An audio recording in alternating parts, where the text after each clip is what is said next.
Is that dropped feature off listed? at almost nothing. Yeah. Which is interesting. Director Vegas, would you like to do a sound check?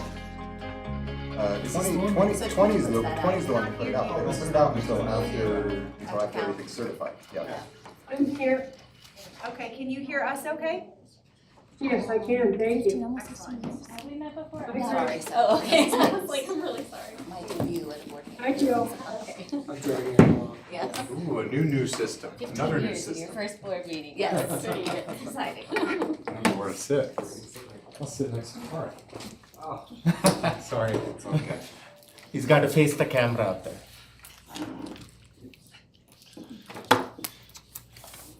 It's because I Be did wear good? a blazer today, right? It's chilly over here. Martha's giving off a chill today. It's just the. Iceman cometh. Are you the Maverick thing? My map. My Randy phone. Are we You ready? could be my wingman any day, We're bud. good. Yeah. Okay, and Sandra's on, looks like. Okay, so let's get started. I don't think that's gonna be rare. Okay, good afternoon. Let's get started. Work session. We are starting off with the work session. It's October 23rd, 2024. Time is a little past 4 p.m. Director Bankus is a little under the weather and she is joining us remotely. Director Jurgensen is out of town and is unable to join us. In attendance are board members, Director Hafley, Director Carey, Mel Packham, Art, and Nelson. And then Director Bankus is joining us remotely. Also in attendance is Superintendent Gall and several of his team members as well. The first item on the agenda is enrollment update. At the beginning of October was the official count date as recognized by the state. The board is receiving enrollment data following that October count date. State certified count is still a few weeks away. We will hear all the details from Superintendent Gall and his team. This item is just purely informational to the board at this time. So future, no action necessary at this time, but it can involve other decision making down the road. With that, I'll turn it over to Superintendent Gall. Hello, board and community. I'm excited to be here. I'm really excited to have the support of our team under our Chief Resource Officer, Dr. Comfort, and with Chris Kilroy and Melissa here as well. Amy, I'm sorry. Thank you. I was staring at you and going, no, you're Amy. Particularly for us to really get to some great insights that we've been able to see. I'm going to let them drive most of these slides, but the overarching update here is the portfolio for District 11 is growing. We have added several hundred kids to the end state roll for our district enrollment, but that portfolio is a dramatic shift of where it has traditionally been.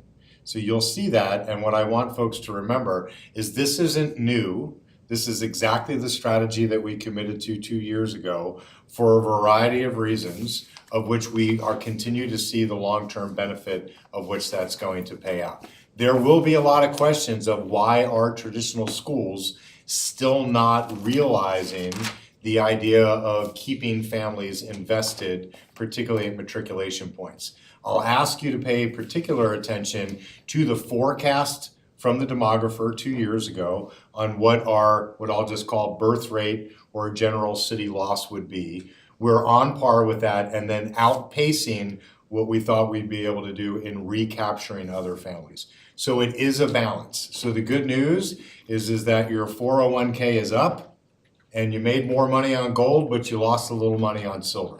But overall, the district portfolio is strong and healthy and will continue to be that going forward. Brandon?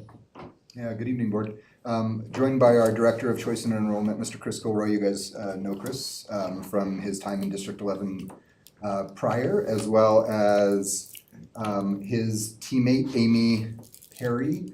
Amy's been in enrollment for a number of years. She's also served for the district for a long time. I just want to make sure and be specific First about Chris's role. We've had a director of enrollment for a really long time. If you remember, that was when Mike had a Freudian slip there and said Melissa. That was our previous enrollment director. Prior to that, it was Blake Miller. I was going to say Olson. Blake Miller. But we have made a really significant strategic shift, right? And so part of that change in title about making it choice in enrollment is also about making that office more strategic. That's what brings Mr. Kilroy in. He'll speak to that a lot today. But that office is no longer just a data office. That office is now about leaning into schools and creating lots of strategy. If you go and talk to schools, or when you're talking to schools, I would ask you to ask them about Chris.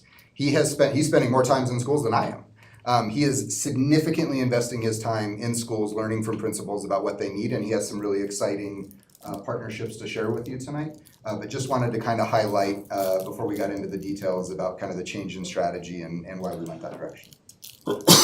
Okay, tonight we'll talk about strategic investments. We'll look at some data. We'll also talk about kind of where we're headed in terms of future actions. As the superintendent just said, part of our strategic investment is that of a portfolio model. And so we continue on the strategy and direction of expanding our pre-K options. I will bring to you next week in our capacity report a conversation that cements our strategy of putting a preschool in every single one of our elementary schools. Right now, we still have 2 that don't have that, so we still have some room to grow there. As Superintendent Gall noted, we continue to invest in charter transfers and expanding their portfolio in that relation. There's some really interesting data on our share of charter portfolio in comparison to surrounding districts that I think will be interesting. We'll share later today. And then also that of our AMP pathways. Those are things that we continue to invest in. As we know, our elementaries are established and rolling, and now we're in that place of matriculating up to middle schools. Obviously, another strategic investment that the board has seen, you've seen some financial investment requests over the past couple of years around marketing. We've done some targeted marketing, some direct support to schools, and I believe a few of you have been able to attend some of our vision and logo and branding work that we've been able to do with about 15 or 16 schools. And then the long-term strategy that seemed like a long-term strategy when we first started talking about it and is now very quickly approaching us is that of student-based budgeting. And so that is going to play a really significant role in the future enrollment strategy of the district because it changes the benefit of enrollment to schools. Okay, as Superintendent Gall said, the portfolio is growing while the market demand is shifting. I want to be clear that market demand shift is not specific to Colorado Springs. That's not a new thing here. It has been happening in our surrounding districts, and it's been happening nationally for a long time. And so now we're starting to kind of catch up in terms of that demand transitioning between charter options as well as our traditional options. So this is just putting it kind of on a regional basis. If you look at our regional partners that we talk about the most in terms of D49 and D20, if you take out the enrollment of TCA and New Summit in District 20, District 11 traditional enrollment is basically on par. And that's because nearly, I don't know if you know this, maybe you do because you saw it in the presentation, but 25% of students in District 20 attend charter schools. I spent 15 years in District 20, I never would have thought that that was true. But that's where we are. If you look at District 49, and if you take out their Goal Academy, which is a huge online school, we actually have a larger traditional enrollment. So it's just kind of to put us in a larger scope. The districts surrounding us are also looking at a portfolio approach, which is not just about traditional schools, it's about other options as well. Okay, Superintendent Gall also alluded to this. This is the enrollment forecast that we received from the demographer a number of years ago. And what you'll see is he was pretty close to right on. It wasn't off. I think when he submitted those numbers a number of years ago, we really wanted that to be really far off. But it is pretty accurate. And we are addressing a number of the strategies that he submitted in his recommendations report that we should address. Yeah, so just kind of reiterate what Brandon and Mr. Gall were sharing. The addition of the charter schools, I think, has been pretty positive for the district. I think it's pretty standard procedure for districts nationwide right now. And I think when you add a Thomas McLaren and an Orton Academy, I've been to both schools, Orton several times. These are really value-added organizations to the district. They provide a service and they give choices to parents. So I just want to underscore that point that you made. The retention strategies, these are the lists that in 2023, the demographer came up with some recommendations and gave some numbers that they thought would remain in D11 if we implemented these strategies here. I kind of want to talk about the second one and then talk about the first one. K-12 matriculation. It's interesting. D11 is losing kids to 2049 and D2. We're losing students. Their profiles are interesting. We did some deep dives to look at who was moving north and who was moving east. That would be D49. And there are very distinct profiles in the students that are leaving. So we did a deep dive into students that were leaving Chipeta, a deep dive into students that were leaving Jenkins, and then that subsequently followed with phone calls to these families to talk about how they made their decisions. One of the things that's interesting, we're not losing kids that come to D11 for just 1 year. We're losing kids that have been here for 5 years or 8 years. And the reason that they're leaving isn't that dramatic. There are some simple things. When I spoke with these, so since July, early July, I've been calling families all the way through last week to find out why they made their decision.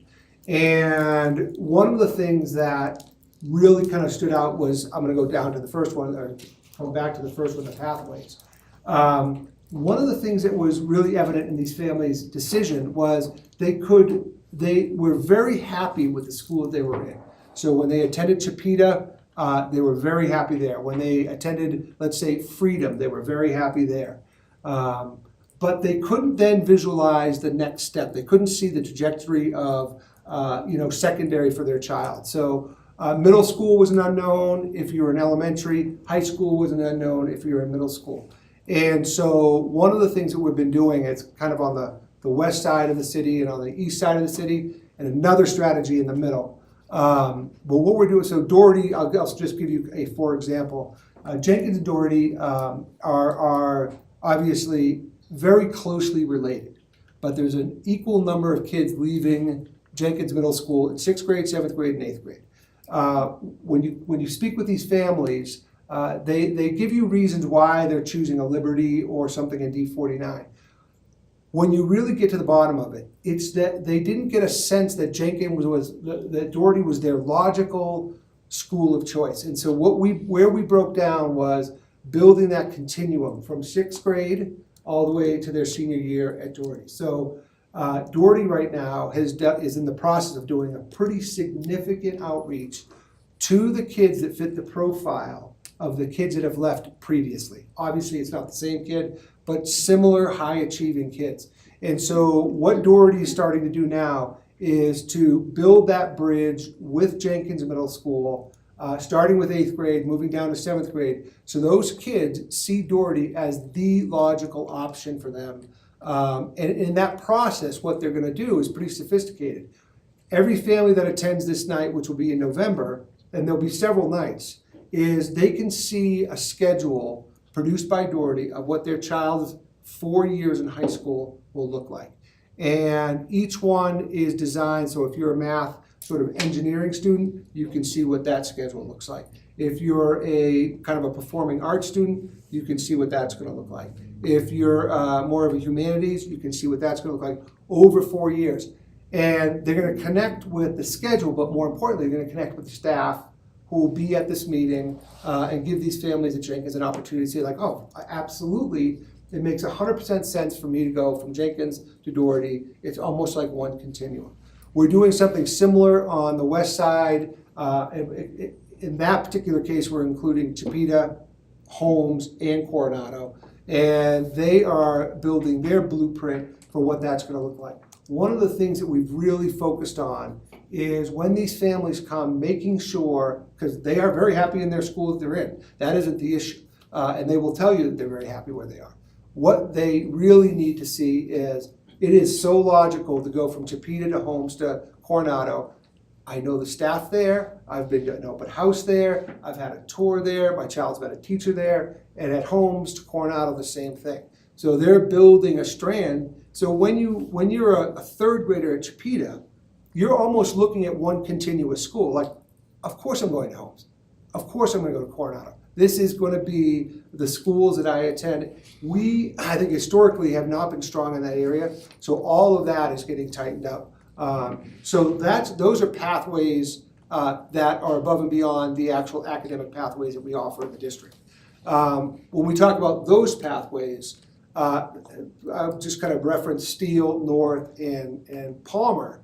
Palmer is building a bridge down to North for those families that when they get to 8th grade, so they've been to North, they've been in the GTA, they've been in an IB program, but they have choices at that point. We're right in the middle of the city, they can go to Doherty, they can go out of district, they can go to Coronado, making sure that those families, when they land at North in 6th grade, that MYP program to them is one continuous school through Palmer.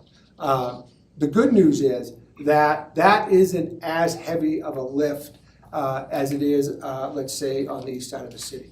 But what we're doing is we're finding that the schools, the families specifically, but the schools have been really invested in this idea because I think they've been struggling with trying to how to make these connections from the elementary to the high school.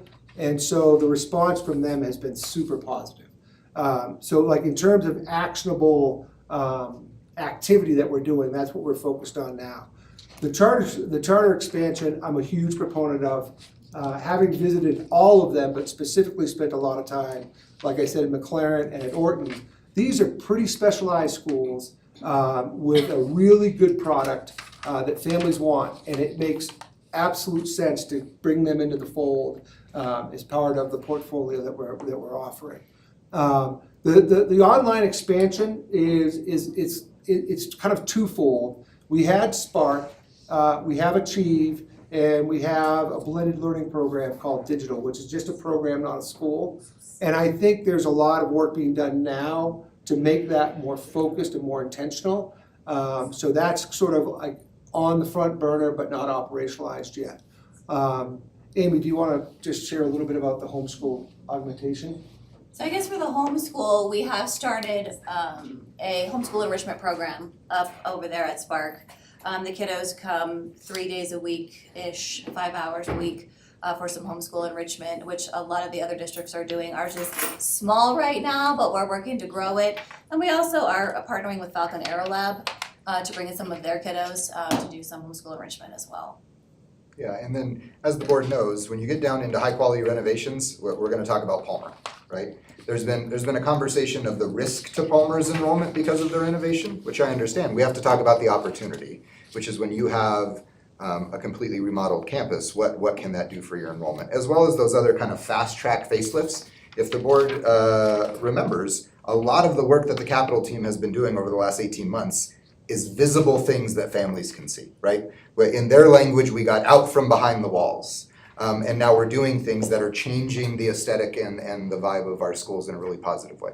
So we just wanted to kind of share that we didn't come up with these strategies. These were all retention strategies that our demographer came up with, and we have strategic initiatives related to almost all of them in an effort to address that decade's decline of traditional enrollment. I think it is worth noting that according to the state, the last 2 years, the fastest area of expansion in the state has been in online and homeschool. And so I am proud of the team of thinking about how do we think about our presence in that space as a single school with multiple programs, because we have not done well in doing this as multiple different schools because they're difficult to sustain. When we saw this challenge last year with the decision for Spark High School, we couldn't make the numbers work for it to be a standalone high school, yet we have Digital and Achieve that are thriving. So how do we have an online high school as a version of what happens under a single leader like who's currently leading Digital and Achieve, which is John Bailey? Instead of replicating principles each time over, there's great market, and we talk about it all the time, that when families choose homeschooling, they run out of runway when they get to high school. Because it's very difficult to get your kid access to the scale that you can get in a district-wide system. So whether it's band, basketball, or Bunsen burners, the relationships that we can make with homeschool networks gets us up to a half of FTE credit when students come and use the brick and mortar facility that we can provide there. And I would say that most homeschool families see that as an advantage in the out years. I got it. So I'm just trying not to stop my train of thought. Thank you. Okay, this slide just speaks to the District 11's charter portfolio growth, but more puts it in context of the rest of the region as well as the Front Range. And so you'll see we have transitioned from 6% of our overall portfolio in charters to 14%. And then on the right there, you can see that in May of 2023, we were, I don't want to say by far, because there's some other schools that are close, but regionally, by far the smallest in terms of our overall composition being that of charter schools. Up to what I said earlier with District 20 being 1 in every 4 students and District 49 basically being a 1-to-1 match right now. Chris? Okay. I wasn't sure if you were done. Yeah, so one of the things that kind of helps me clarify, a lot of people have asked questions about, they hear about the certified October count, and then we have a monthly enrollment report. And so each month we compare, so in September of this year, we will have a count for the students in District 11, and the same for October all the way through the academic year. That is, those counts are different than the certified count. So I'm just gonna kind of share a little bit about the certified count.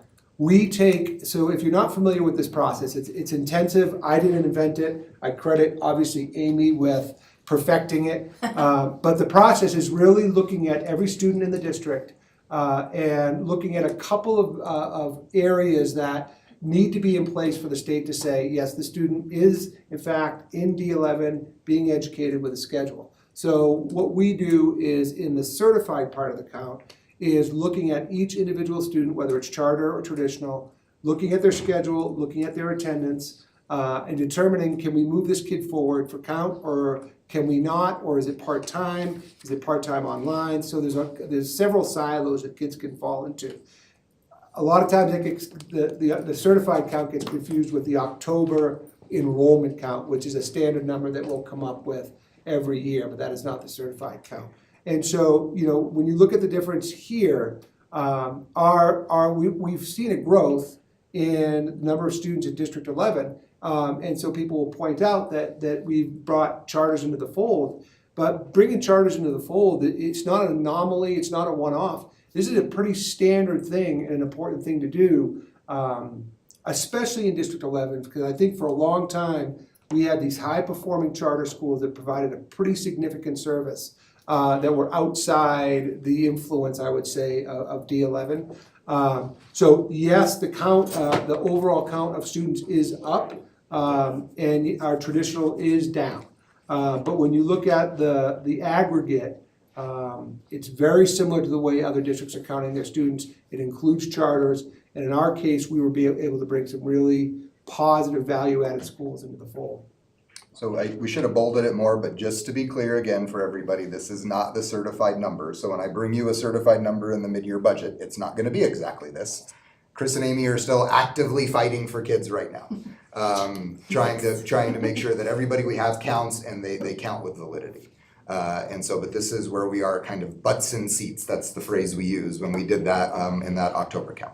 Okay. And that loss is at what percentage? Because we saw the same thing happen the last couple of years. I know when it comes out as hundreds, sometimes it feels so significant, but as a percentage of the total number of kids, so it's usually below 1%. It is usually below 1%. We also see, and I'll bring this to you in capacity report next week as well, a recommendation to move that process a little later in the year, so we're using more accurate information. Because when we start our count process in early September to when we're actually certifying count, we do draw down, right? There's kids that just were never in the system, they've transferred, but they're still in the system, but they're not really there. They were there for a day, but we can't really count them. So we see that kind of drawdown, and so this number is very, very close to what we will certify, but it's not exact. But we are having kind of that traditional level of drop between windows. Okay, so preliminary numbers. Again, we're up in enrollment overall. McLaren itself brought about 975 students, Orton obviously much smaller, but still bringing students. So that's roughly around 400 students up when we look at October of last year to October of this year. And we are down approximately 600 students in our traditional schools. And last year, we were down about 250. Last year, we were down about 250. And so that, I will be transparent, we're still uncertain as to why the change. Over the previous 2 years, we had been flattening the line, right? We were supposed to lose, normal projections, 750, 800 kids, we only lost 450. Then last year, we're supposed to lose 600, we only lost 250. So why we've ticked back to close to 600? I'm not certain. When you look at the overall trend, or not the trend, when you look at the data for each school, we have a couple of schools that had some big drops, but largely, we just had a lot of schools that had 15 or 20 kid declines that we're still not certain, and Chris is obviously digging into this and doing a lot of research, we're not certain why that happened. What we are certain about is that as we transition to student-based budgeting, there won't be any room in understanding why that didn't happen. Because right now, on behalf of the budget that the board approves, that the district recommended to the board, the school doesn't have as much skin in the game. So the teacher's there, and we have said out loud, and we will say again, that we will rectify these dollars in the mid-year budget and keep the mismatch to a manageable space and not cut teachers in buildings. But next year, when you lose 2 families, for whatever reason you lose 2 families, the principal is going to be thinking, I'm losing 2/10 of then each teacher, or 2/25 of each teacher every time I lose a family. And right now that isn't clear. And so we delivered a very stern message yesterday to our school leaders that says this is the last year that the board and or the senior administration is overextended on the idea of we don't want to cut teachers in classrooms. We do not want to do that. But I now actively have to have a waiting line and a lottery for elementary schools, of which I think are worthy of governor distinction. We have several that are accredited with distinction that the DAC will come forward to, yet we just can't seem to get the school to think about itself as its own advertising bullhorn. And I think you all have individual schools that you visited that says there ought to be people camping out at night the night before the choice window opens to get here. We believe, and we've said this from when we came forward with the student-based budgeting idea, bringing those budgeted dollars and the authority to use those dollars down to the school leader, and I can ask both Mr. Kilroy and Dr. Comfort to opine as previous school leaders, that gets a little more skin in the game. Because it's the 15 and 20 that's a death by 1,000 cuts. The 100 kid loss in a school that's on the state turnaround list, that's not a surprise.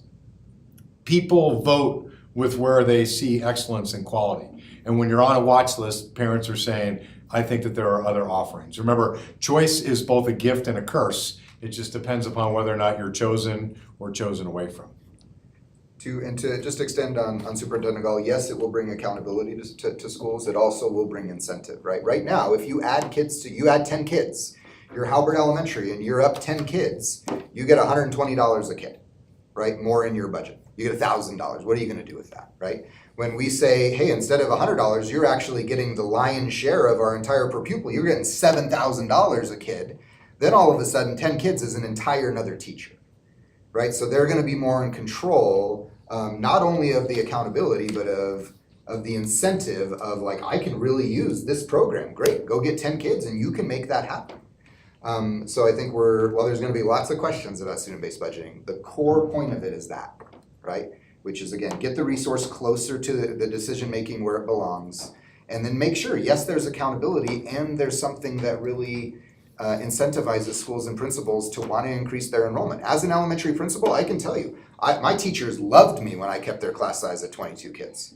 And when it had to creep up to 26 or 27, I got a whole different message. But if I was able to say, hey, with those 4 kids, that's an aide. I can bring in a teacher's aide for you, right? That's a whole different conversation than just do it for the good of the organization. Okay, more preliminary numbers. So big gains at North and Holmes. Obviously, we added the GMP at North, at Holmes. But also on top of that, they saw really significant gains.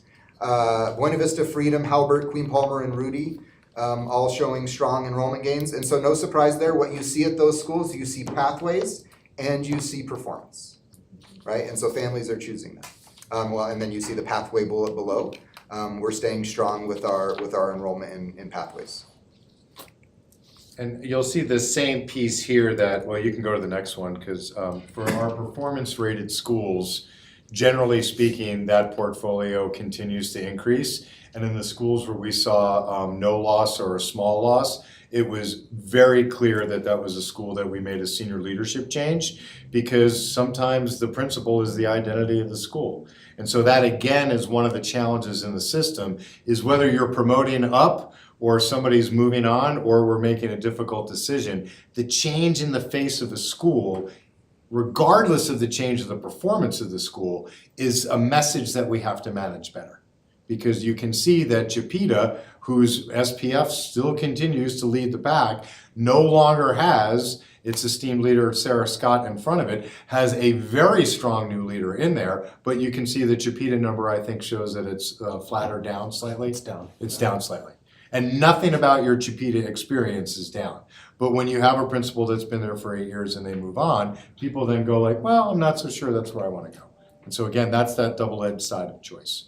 But clearly that when we ran the numbers, performance-rated schools do not have an enrollment problem. Our largest enrollment problem is both at the matriculation points from any elementary to middle and middle of high school, and in areas where we don't achieve performance. Because families are exercising the very choice that the state asks them to exercise, which is, can you find a better option for your family? Tying back again to a previous strategy, preschool enrollment, that's something we continue to expand, both in enrollment as well as seats or availability.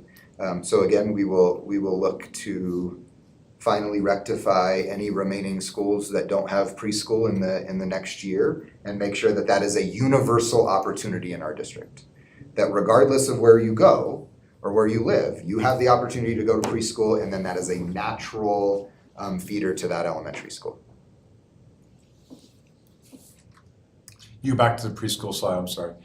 Preschool continues to be a big opportunity for the district. You can see that the total seats exceeds the projected enrollment. We're working with the state. We're required for every 16 seats that we offer to hold 6 back for future special education identification for kids to get those seats. And so we're not against that, but we have enough data now that we think we can recommend to the state that we dump that down to 5 or 4. Because right now we're leaving open seats, of which sometimes never get filled, because that special education student never comes into the system. So one, we're gonna get closer with the state on this. This is really only the second year of universal pre-K. And then secondly, the entirety of that application system and permit system is still too far from the local school itself. We happen to be the ones that have the strongest relationship with our portal partner at Joint Initiatives, but it still lags too much. Families are having weeks in between where you get instantaneous feedback when you go see Chris or Amy or anybody across the street in the enrollment office.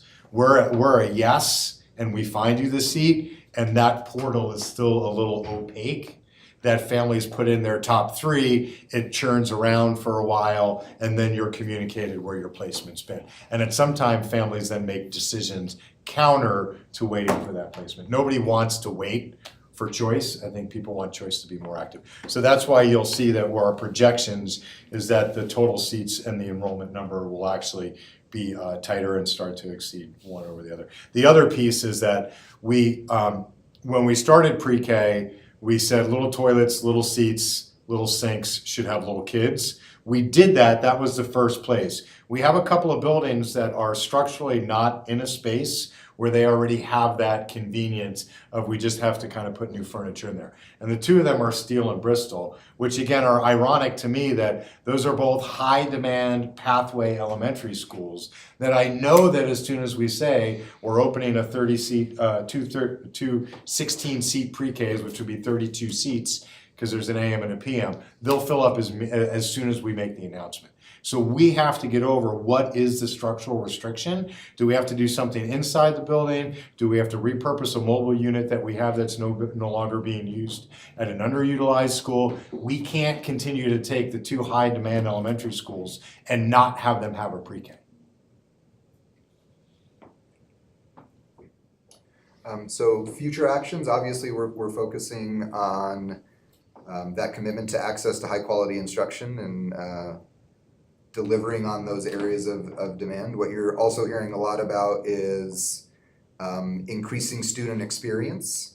And so highlighting those opportunities, understanding the enrollment team, getting a better understanding of what's actually happening in schools. Like I said, that's a strength of Chris. He just had his 4th meeting with Digital and Achieve to say, I need to know exactly what this is, so that my office can effectively communicate with families. Beyond just, we have a flyer, it says this, but let me tell you about the unique experience. So getting really attuned to that experience. Continuity in area networks, you saw that our demographer a couple of years ago talked about that K-12 matriculation. We have organized the district in that way, and there's benefit of that, and we still have a long way to go in terms of that school-to-school transition of student. And then you also heard from Chris about those targeted outreaches that he's doing. He has a number of schools that he's already created strategies with. You can absolutely ask him; he can speak more to that. Expanding pre-K, and then something new that we're going to bring in this spring is a spring intent process. Every single family in the district will fill out, here's my intent for next school year, so that we're doing less guessing. And we're actually hearing from specific families what their intent was within a few opportunities for feedback, and I'll let Chris expand. Yeah. So one of the things that's interesting, kind of back to the first one is that, so I can't count the number of families I've had conversations with since July to actually probably yesterday, right? It was my last one. What's really interesting is not only are the families long-term D11 families, none of them are unhappy. Right? They're not saying I am leaving for D20 because my experience at Jenkins or Freedom or Chipeta or Holmes was bad. So that's another really interesting caveat and piece of information to work with. These families aren't unhappy with D11. That's not what I'm hearing in these phone conversations.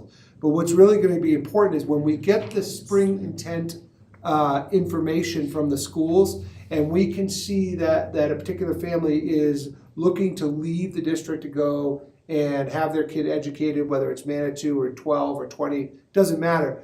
We're going to have a lot of energy put into following up with those families, because I do think at that point they are still accessible to us. And I think the departure, if they can learn about what their child's experience is going to be like in that middle school or in that high school with significant detail, not just like, you're going to love Doherty, it's great, the kids are great, the staff's great, but really understanding what that kid's experience is going to be like there or at Palmer or at Coronado.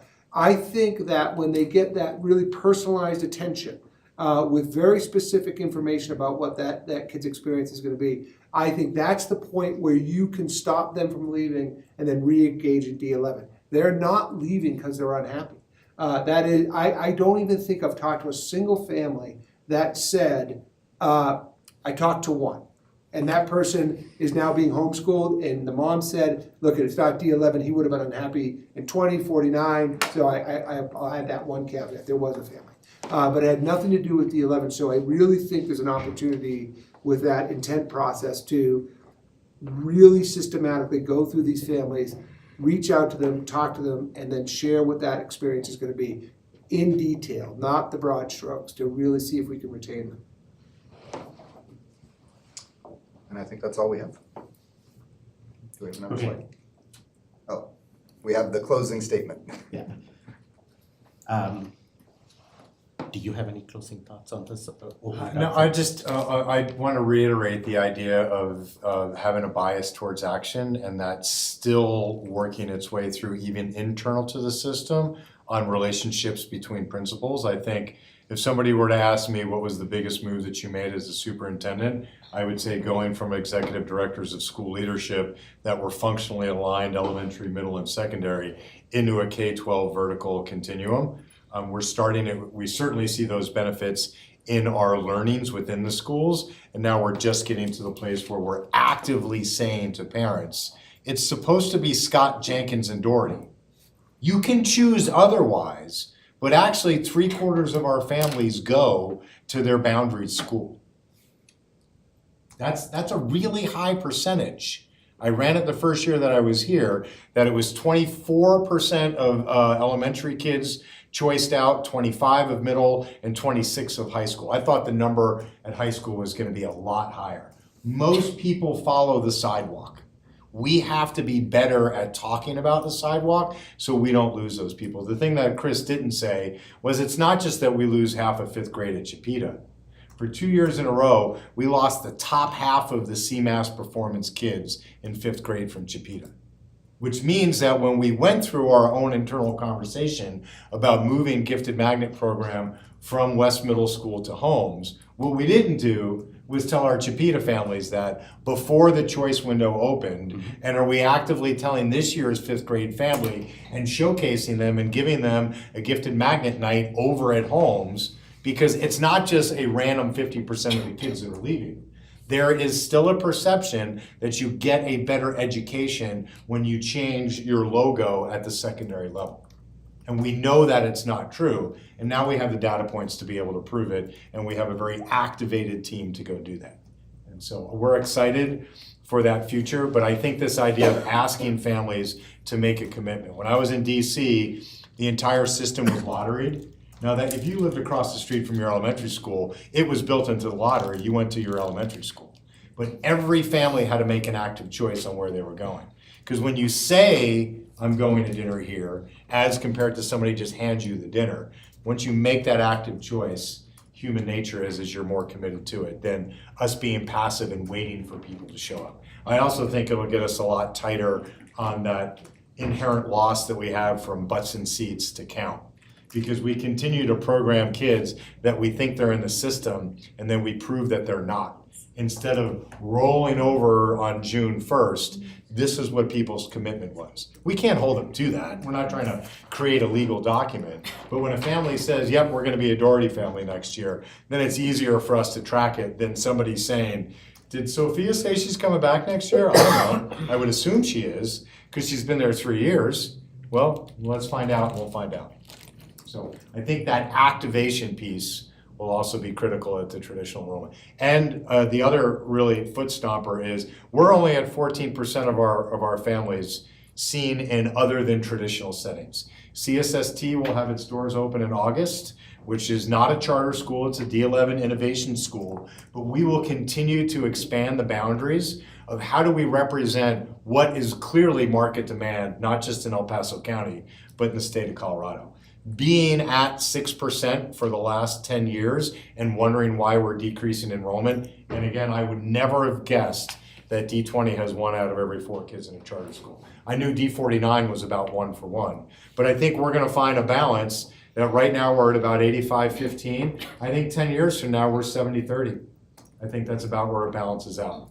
And that'll still be a little bit lower than what's happening in the neighboring districts. But I also think that's because we have a lot less ability for families to exercise choice based upon some of the restrictions of what it means to live in the urban. We're really, us and D2 are the only 2 urbans in the system. But even D2 is at 24% of non-traditional families supported. Okay, so thank you for the presentation. I'm sure there will be a lot of discussion on this for the next few minutes at least. So the portfolio model that we have adopted over the last couple of years, it is showing results.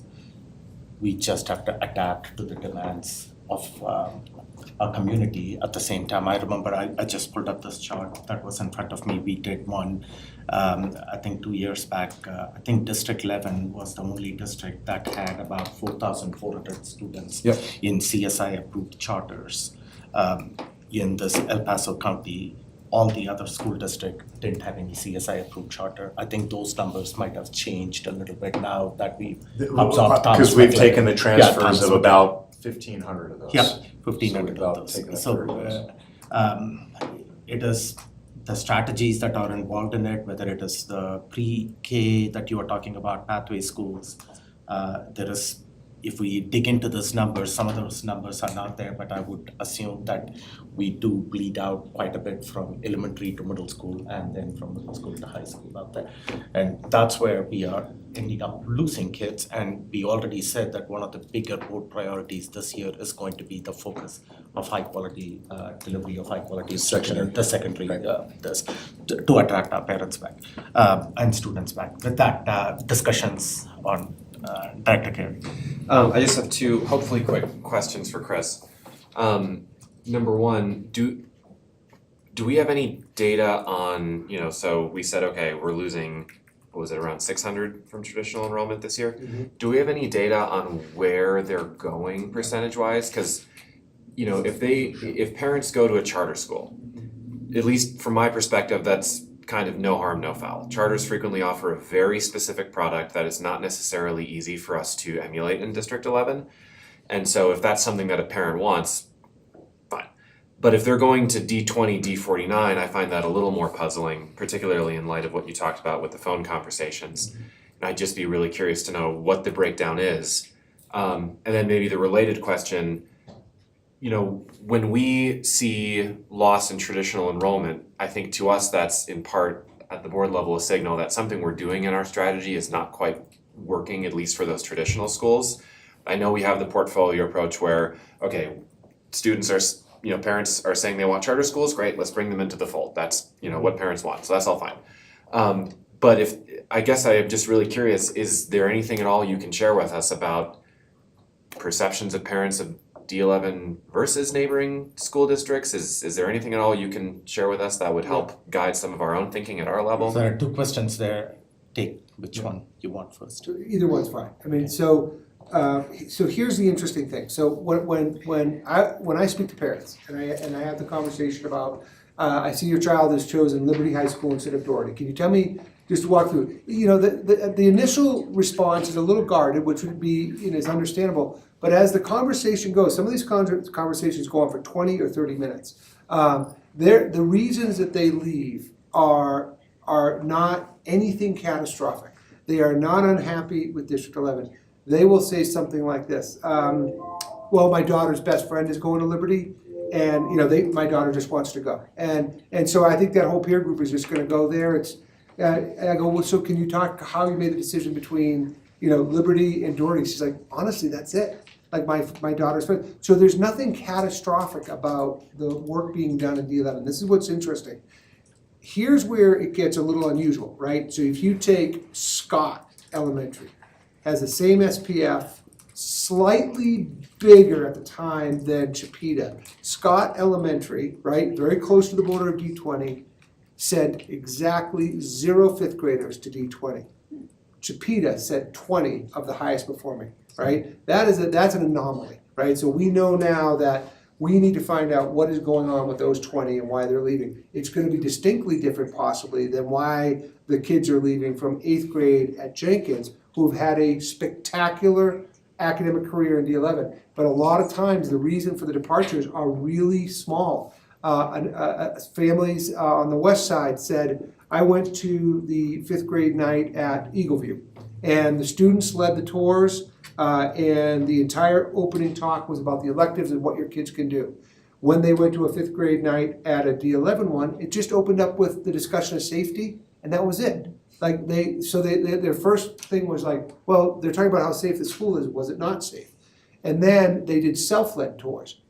By the time that family got home and parked their car, the kid had made the decision they wanted to go to Eagleview, simply because of the student-led tour and all the electives. So there's not people aren't leaving like, this is the worst experience my kids ever had. We're talking about small, moves that we can make to make the continuum more apparent to the families. But we have to make sure that our marketing, when they are experiencing the school, is a AAA service. And customer service matters, and we talk about it in our office all the time, and we make calls to schools when we see communications leaving the district that are subpar in terms of customer service. So really, we're not talking about anything catastrophic here. These are things that we can address, these are things that we can fix. These aren't deep-seated issues that families have. They're as simple as the things I just explained. 9 times out of 10, that's kind of the level of concern a parent will have. Like, 5th grade night was just simply better at Eagle View. That's it. And the decision's made. And to hit on your first question, Director Carey, it's kind of an evolution of the office. So historically, enrollment would provide overall data, right? There's a report that I think President Malpacum was referencing about the regional choice in and out, all of those things. We have all of that. Last year, we started to provide school level specific information. Every single school got a data report, and it said, here's the number of kids and here's where they're going, right? So our schools, now we haven't done that this year because it hasn't certified, but our schools knew exactly where kids were leaving to. What they didn't know is why, right? We had very, very little anecdotal evidence. The survey, we would have families, we would ask families to fill out, they didn't, or if they did, it was super generic. And so that's why the strategy of like, no, I'm gonna force these families to have a conversation with me and really tell me why, that's now evolving into a strategy. Very small strategies in some case, like we're talking to homes about changing their back to school night or their tour night to improve the experience a little bit. But it is kind of that next natural step now is why and what do we do about it? And for some families, it is simply geographic. Yeah. If you look at where Trailblazer and Chipeta are, if you were to redistrict all of El Paso County, they make sense at their elementary schools that go to Eagle View, moreover than they do to be elementary schools that go to Holmes. Holmes is miles away, right next to Coronado, as compared to where Chipeta, and you'll pull into the wrong parking lot if you're not paying attention, depending upon which way you come up the hill. You might pull into Eagle View and just be like, where's Tiffany? Right? Oh, wrong school. Oh, wrong district. Yeah. Right? So some of our boundaries are a little less formal, and so I think that creates for fluidity for families. I do like the fact now that we have double growth at Holmes. We have the growth from the Gifted Magnet program, which has already exceeded its expectation for what we thought that enrollment would be. And we have generic increase in non-GMP kids that are going there. But the area of greatest loss is what I think you were kind of asking, continues to be the southeast part of our city. We have the most choice out permits from the Mitchell boundary. We bottomed out at Mitchell. We're somewhere within the number we thought we would be, so there's not a great loss, but that's just because there's been nearly a decade now of great loss that's happened there. We have to find a way, and Jess is over there. She has spent some time over there, not just with Mitchell, but with the larger Mitchell SAC in the community, for us to position Mitchell as a destination and no longer the place that you're trying to leave from. We're confident in the program that we have there. We don't quite have the results that show that, but we're not getting trounced by Harrison and Sierra on SPF. Matter of fact, our SPF is now within a whisker of D2s. But it takes time for people to see those things as different than what they are. And if you also think of what D2 offers, particularly in that area, they offer Atlas Prep. And Atlas Prep is a highly specific English language learner, K-12, are they K-12? They're all the way K-12, right? Yeah. And they have word of mouth that if you're a multilingual family and you need to get your kid to learn how to speak English and you live down there, if you go to Hillside, they tell you go to Atlas. That's where families go. So we have to make sure that why are we short CLDE teachers at Swigert, at Galileo, and at Mitchell? When we want to be competitive in a market that says that's the skill that we need to be able to bear. We're much better than we were before. It is disturbing for us to see that number, especially because last year we had such a low number loss in traditional. But I'm very confident in the team that we have to actually get the codified strategies instead of the, we'll see what happens. And just adding to what Chris was sharing, I live in that community, the Scott community. The word of mouth, the perception in that parent community is that Jenkins is the place, that continuum that you were talking about. It has naturally evolved from Scott to Jenkins. Okay, that is still a work in progress from Chipeta to Holmes at this time. Okay, that's why the parent community, the perception is Jenkins is a high performing school, and it boils down to that you have the multiple elective opportunities at Jenkins being a bigger middle school, athletic opportunities or band, all the other things that students want to, but at the very end of it, it's just that students get a high quality education out there. There has been stability of one principal out there over a long period of time. Now we have a different principal out there. So that pathway is clearly established. So there is zero loss from a 5th grade student at Scott to the surrounding. But you will see that from Jenkins to Doherty. Okay, that loss happens all the time because that pathway, that continuum is not established. For some reason, there is a perception, and a lot of it goes to our secondary school performance as well. When we are a school district that is underperforming or tabbed as an improvement school, parents observe that and don't want to send their kids out there. And for whatever reason, they will say, like, let's send the kids out to a different school that performs out there. But those are the perceptions that we are battling at this time. Any other thoughts or comments out there? Dr. Nelson. I have actually a list of questions, so Go bear ahead. with me. Of the, sort of coming back to the data and the 600 students that have left more recently, is that in boundary students? Like they were D11 boundary students? You said they'd been D11 all along, but had they originally been choicing in and then now they're going to their own district, or do you have any sense? So there's two different silos of kids. It's a good question. So you have we actually have every kid printed out that has left the district since July 1st of 2023, right? So we can identify those students. The student loss gets a little trickier because in that mix is the 700 kids or the 600 kids that were down, right? So if we had those 600 kids, now we don't, they fall somewhere in this kind of aggregate of kids. Like, so for example, you know, it's about 600 to D20. It's about 700 to D49. It's about 700 to D2. In that mix is our student loss, because don't forget, we also get permits from them. So you're talking about like two separate groups. So the ones that we can target is the ones that have notified the district saying, we aren't going to go to Doherty, we're going to go to Liberty, and then we have that contact information. In that larger group technically would be the loss of kids. So we're looking at more of a random sample of calls, if that makes sense. Okay. That was the second question I had, kind of what you're touching on of the number of kids going to each district. I have seen that data in past years, so it would be interesting for us to still get that information of the number of kids. We will, we're not at certified count yet. Oh, I got It's you. run out. Okay, So okay. the crisscross that says who came in, who came out by Yeah. number, we'll provide that, we're just not at certified Do you count. have the estimate of how many kids are choicing out that currently live in D11 boundaries? Like last year, I remember it was around 10,000 kids. And so when we talk about low birth rates, I'm kind of like, yeah, but we have 10,000 kids in our boundaries that are going somewhere else. So do you have an estimate? Is that still the number of where we're at, or we need to wait till? We need to wait for that, Okay. but the anecdote is, we heard from a lot of the schools that were in the 15 to 30 kid loss, families moved. Not families moved to a different school, families moved. We no longer live in Colorado Springs, right? And so those are seen as losses, but there's no requisite somebody comes back. The other anecdote is in bringing Thomas McLaren into the portfolio, you get 1,000 kids. 600 of those kids were D11 families. 400 of those kids are non-D11 families.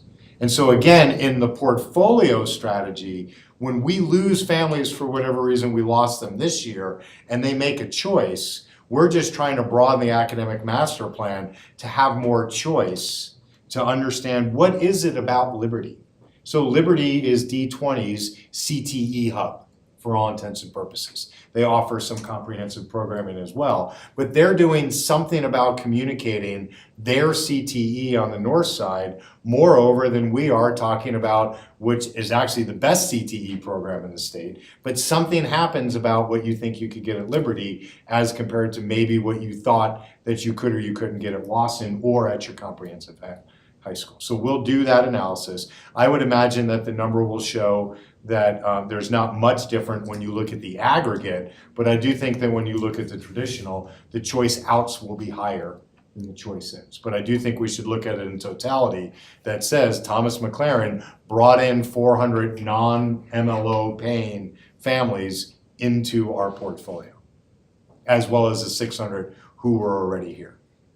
And there's still 3,000 CSI students inside of District 11 boundaries for us to consider how do we right-size that portfolio. And it does mean that we have to think differently about how we're staffed centrally. We have a 10% change in our student population, of which for all intents and purposes, we have no central office authorization over. We authorize the school, but they don't call up Dr. Colicky and say, can you run your numbers through Ed Insights? They have their own way that they report their numbers to the state. We have some responsibility for that, but we have a shift in the portfolio of which we have a very large central office staff to support a decreasing number of students that need that support.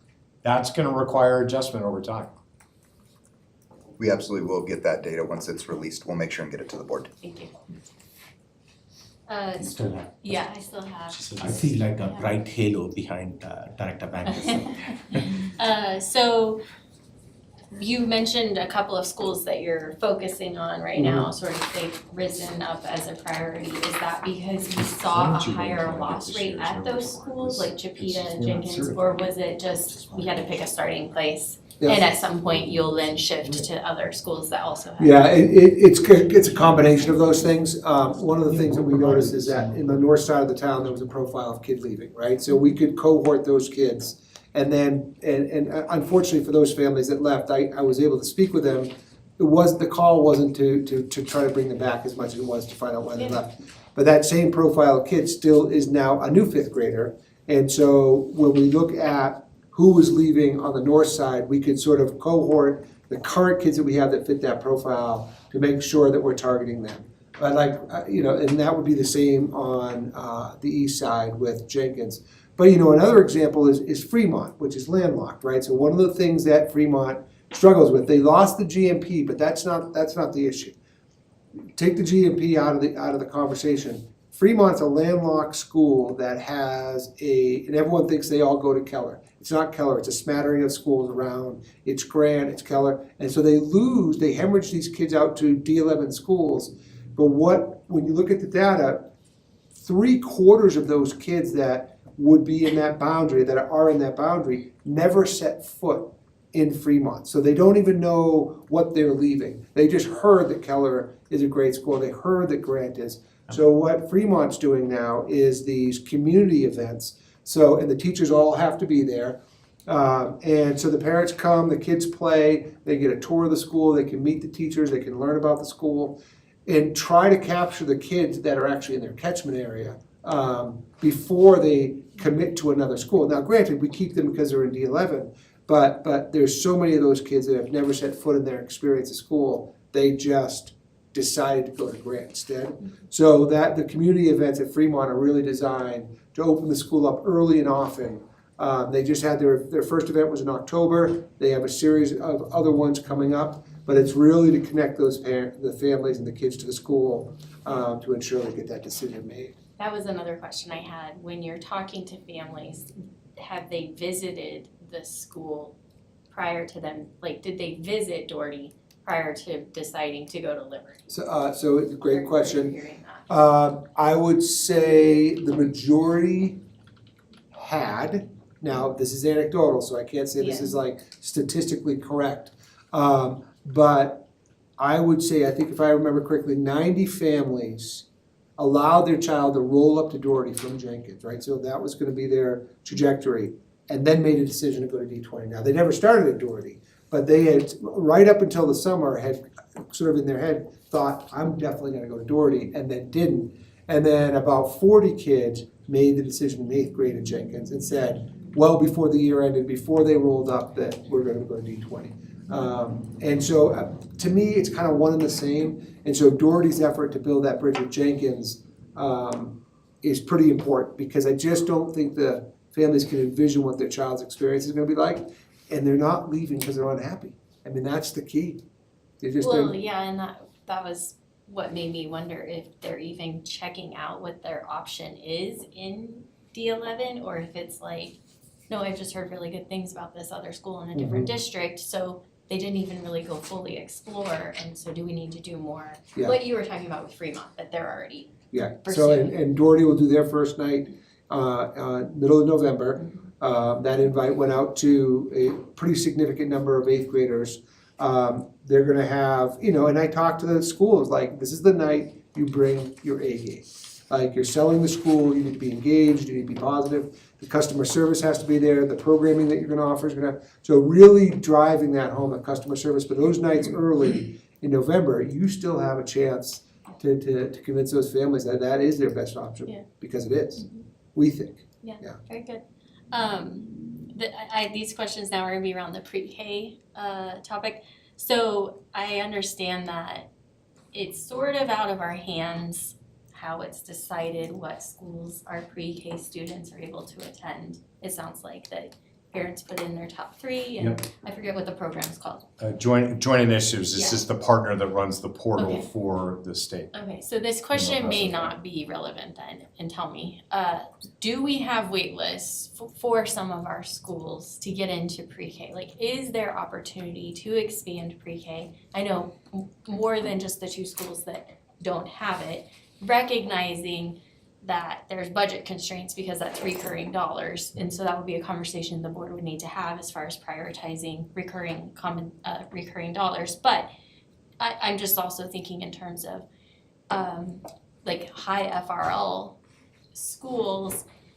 FRL is where we see our biggest gaps in academic achievement, and so if you can help kids get further ahead when they're coming to us by expanding the answer to that right opportunities. now is we have a healthy number of seats for the demand. Okay, We want the demand to catch up. What I want to do is not have schools excluded, because I want the neighborhood to feel that I can go to my neighborhood elementary school for pre-K and not feel as obligated to this kind of lottery portal system that the state's running. Our recommendation to the state, which many of the districts have said, is give pre-K enrollment back to the districts, and then let the reason that it's gone to a portal is it's public and private that is now in universal pre-K. So you could open up in the Lauren Nelson pre-K at your own home and be in the portal, and people can choose you. And so to bring equity to that process, the state has created an algorithm that it's not just I live across the street from an elementary school, I'm gonna go enroll in the pre-K. So we're still working on that out with the state. We don't need more overall seats. What we need is not to have schools that don't have seats. okay, And just to answer one more of your questions, you talked about funding. What we have found, we were very cautious last year with UPK funding because it was the first year. And so the general funds supplemented that significantly to make sure. And what we're finding is they are getting adequate funding to be self-sufficient.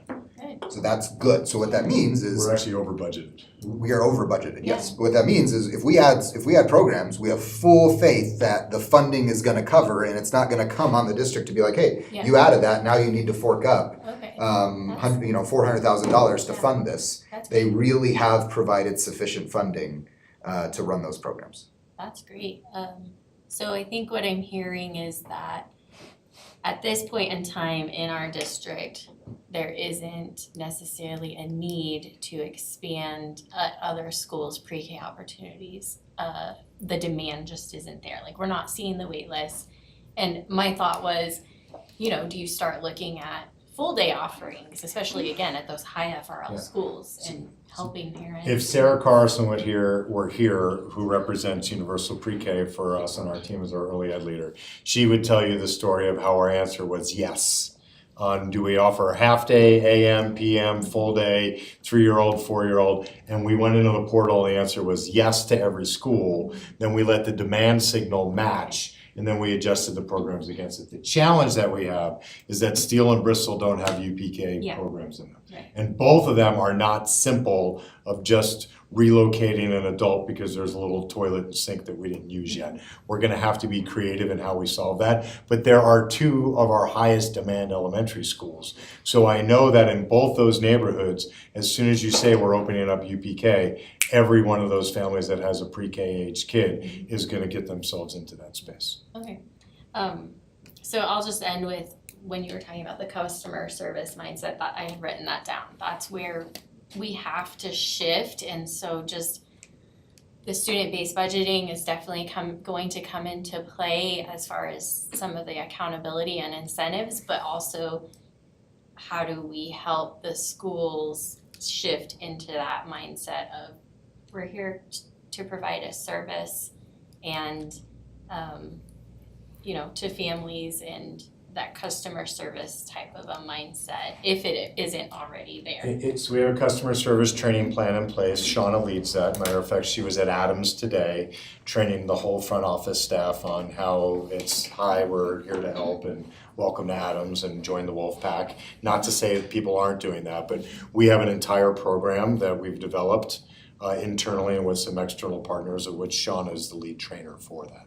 But it is a really great point, Director Nelson. It doesn't get talked about enough, which is that it's really clear the determinants of school choice, right? Here and locally and nationally. And there's lots of things. There's performance and safety and programs and all of those things. But what rises above all of those is experience. Families don't leave schools they love. They don't. Now, if they're moving out of the state, they do. But if they move across the city, they'll make that drive. Yeah. Right? And so the experience, and there's lots of things that come into student experience, but that experience is what matters. And not just like I have to protect from not having a terrible experience. The differentiator right now is, hey, I'm having a pretty good experience, but I might have a great experience somewhere else, right? And so that's something for us to key in on and really address. Yeah, and it sounds like you are already doing that work, like you said, with helping homes with shifting how they do their orientation. Like they didn't think of that themselves, and that's okay. So how do we help our schools figure out what works well? So great job. I'll just add that the survey sounds like a great idea. I don't know how you're gonna incentivize families to actually fill it out. I'll just caution you there. Like, how do we make them want to tell us if they're coming back or not? Like, I'm pretty sure I got a survey this past spring, and I don't remember there being like this high, like, why I should take the time to tell you where I'm going. And that's why Chris is here. Yeah, good luck. So far I do everything he asks me to do, so I think families will be responsive too. And one of the things that you talked about, Chris, and I can only share my experience on it, it's about the open houses that we have in, whether it's going to be in a middle school or a high school. I've attended several of those open houses. They are more dynamic, engaging, energetic, student-led tours. You want to walk into that school and you feel like you belong in there, that school spirit jumping out of that. Sometimes that's lacking, and I'm being honest with you. When I walk into some of those, it's kind of like, okay, we got to do it. It's programmed, and that's what you're saying, like bring in the A game, and we got to make sure that when it's, and hopefully the principals understand that budgeting, student-based budgeting is attached with this. Let's spend some money if it is necessary in that propaganda on that day to make sure that parents and the families feel that engagement and the teachers are invested, that personal connections take place. So any other thoughts or questions? Director Art or Director Hafley, you haven't had any chance. You good?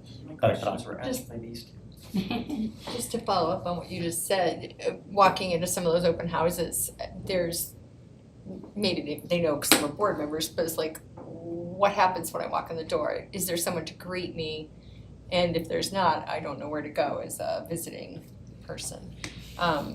So, and some schools are doing that, I think, but maybe every school is part of their customer service aspect. Two other thoughts that occurred to me as I'm sitting here. One is feedback from a community member, it's probably been at least a year, and that is his, so the parent was looking for the middle school in 4th grade. And he said, where am I supposed to go for this information? And I'm not finding it, I'm not seeing it, there's no opportunity. So I don't know if we can expand our open houses to invite the 4th grade families as well. And in the case of high school, inviting 7th grade families. And because I was one of those parents, even at 3, I'm like, where am I gonna send my kid to kindergarten? And later trying to make those decisions way in advance, just to have some kind of plan. So that would be feedback from a community member. And for the destination schools, if we know, we have 100 kids moving up from a couple of different elementary schools. This is a terrible thing in a way, it's like, have the principal call them from, the destination school, and that's a lot of work, I recognize that. But it's all about those relationships, obviously, and customer service, and not that I think about all those principals aren't gonna like me next time they see me, but, if they call, or their dean calls, or a teacher calls because they know of a child's interest, that's gonna start building those relationships and inviting them to the open house personally, or calling them after and saying, did you have any questions? We wanna see you next year, that kind of thing. I mean, that really is pretty intense, Yeah. but. We're in total agreement. Yeah. We wanna build all those things out. Anecdotally, Gabe at Bristol had his Suzuki 1, 2, 3 violinists play a Christmas concert at the Coronado Auditorium. And at first there was pushback from the families, like, no, we go into the Cafe Gymnasium at Bristol, that's what we always do. But then when you see your kid on stage at Coronado, because my son's a violinist and I remember it, I go, my kid's gonna be first violin at that high school. And they're in 2nd grade. But you see the future. Now, 100 other things happen. You get relocated, maybe your kid gives up the violin, but we need to give every family a dozen reasons to choose one of our schools instead of waiting for them to tell us why they chose our school. Make them give 12 reasons why they don't go. And so, matter of fact, just today, the area superintendents were asking, we get such great feedback on our junior ROTC programs. How do we create just an interface with our middle schools and those junior ROTC programs? So now I'm not opening a junior ROTC program, but how is it that I have one of the guys from Captain Thomas's or Colonel Joey's team come down to the middle schools that says, hey, these are the values base that come into junior ROTC. If you come to our school, you can be a part of this, that, or the other thing. We're still in a wait mode instead of a go-get mode. Now, the good news is this all gets solved by student-based budgeting. Because when all of a sudden, when you said it, it's gonna be about $7,000 worth of authority per student, because we're gonna take the couple of thousand that we need to run the district. But when a school says, if I get 10 kids, that's $70,000, that's an extra FTE to do something different. Like, they're gonna be funded for the number of kids they get, but if they get 10 more, that's $70,000 more to get an extra FTE. That gives a ton of authority and opportunity. So I think really seeing that line through. But there's just power in saying, we expect you to be a Spartan. Like, let's just buy Spartan t-shirts for every kid at Russell and Jenkins and let them wear them for a day and then decide that they don't want to be a Spartan, right? I mean, I'm not buying t-shirts, I'm being facetious. My point is that it's a connection. At the, what I was thinking about is at the Hillary did it. Yeah, Doherty homecoming football game, they had cheerleaders, young cheerleaders, like the Doherty cheerleaders brought in the elementary school cheerleaders with the t-shirts on.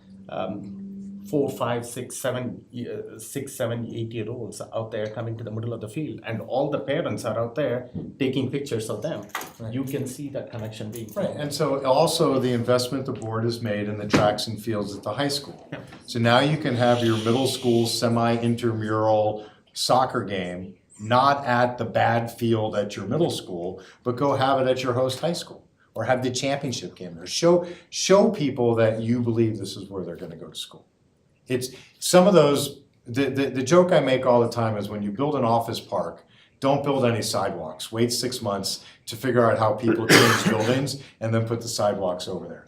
we've gotta have we know where these people are going. We've gotta codify those sidewalks. We know what those pathways are.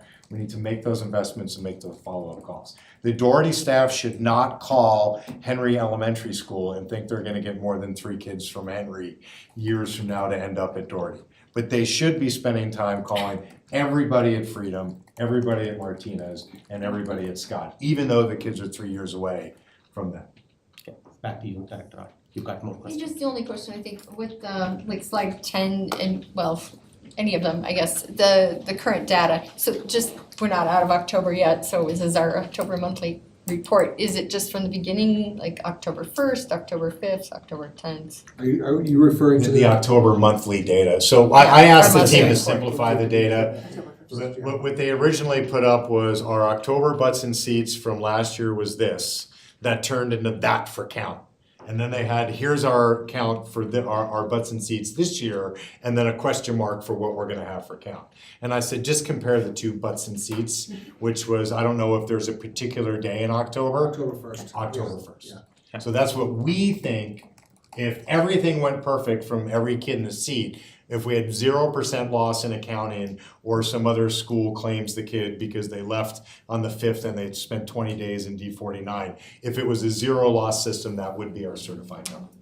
But I just said, just do an apples to apples, don't make it apples and oranges, because I don't know what the count will be. But the count will be up because we added over 1,000 kids with 2 charter transfers and we've lost 600 kids traditionally. So it'll be up 300 to 400 kids overall. Okay.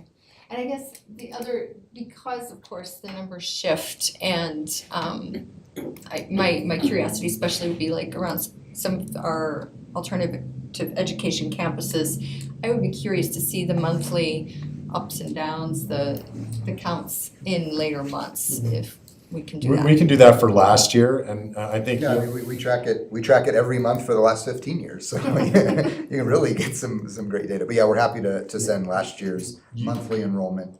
You'll see, can you pull up the slide that had the ups and downs and arrows? Because I think you can pull the AECs off of there and see that they're not dramatically different, but they normally add kids over the course of the year. Right, but my only complaint about that is an arrow can down or up can mean 1 child or 40, and there's really no way for us to know as sitting here looking at that. I mean, it's great, oh look, they went up, It but can. oh It no, they can. went down, did they go down 1? Did they go Yeah, down so 1? so here's how we did that, just for transparency, and Chris can attest to this. In elementary schools, about half a class. If they're up more than about half a class, we put up. If they're down more than half a class, we put down. If they're within half a class of kids, we kept that at neutral. And then it was a full class for secondary schools. Because we were gonna do percentages, we were gonna do lots of things, but the last thing I wanted to put up there is a number. And then that number changed between now and when we certify, and then, well, we thought you said, and I didn't wanna say like, well, whether they're down 2 or up 1, they're stable, right? So that's kind of where it is, but we can absolutely send the actual data of enrollment counts by month for last year, so you can kind of see the trend. So that will be a report that you can just mail to the board. Okay, no, that's super helpful knowing that it's like half a class and a class, and part of my interesting comparison is like, where do we start the year and where do we end? Sure. And also, and semester change too is of interest, Yeah. but We always end up thank you. up at the end of the year, and we don't get paid for it. Right. So that's a legislative lobby thing of some states do 2-year split funding that they pay you for in the fall and then they pay you in the spring, because so many systems absorb kids over the course of the year that you never get funded for. Now, the way we talk about that is, please come to us even in May, because now I believe that I'm gonna be able to keep you then for next October. Student mobility, not in District 11, student mobility, particularly in urban or stress systems, is not just a challenge to enrollment, it's certainly a challenge to achievement. You saw the numbers that David ran last year on our SPF, our CMAS, that the cohorted kids greatly outperformed the average, what we just call snap at the chalk line. Getting both staff and families to think about stability gets us a lot more clarity on what the right strategies are. Because I don't know, like when I talk about if people left, I don't know if I'm chasing down the Air Force and the Army.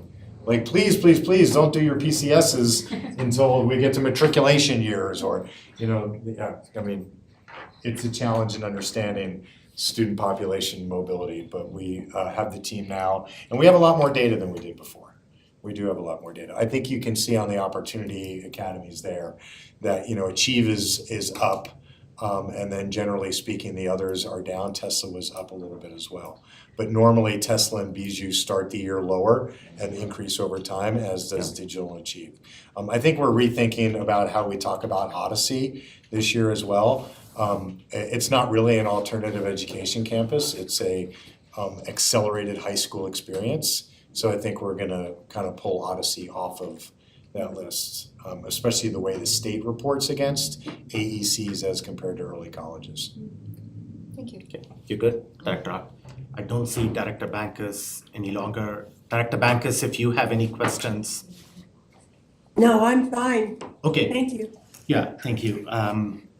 So one question I had, are we tracking, like last year, we increased the number of pre-K students in our elementary schools.